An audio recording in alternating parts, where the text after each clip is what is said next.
I have a list of all the things I wish iOS and watchOS did, and most releases don't bring me the joy of ticking items off. This time, it was no different. And from all the wishes in that list, one of those that would bring me most delight is the alarm syncing between iPhone and Apple Watch. Apple Watch is such a useful portable device, and it has evolved so much in the past years.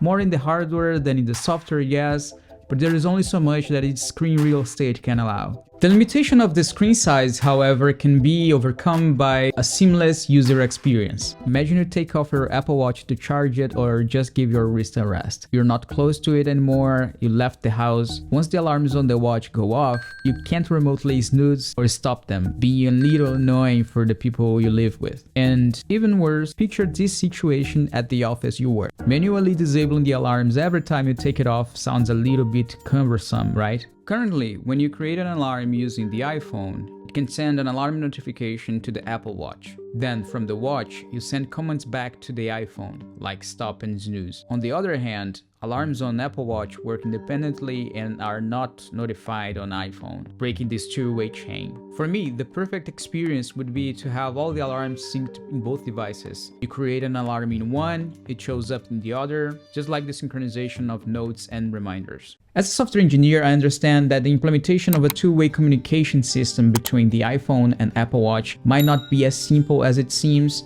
but it would hugely enrich the user experience and expand the capabilities of the Apple Watch, not only for the alarms, but for the general system as well.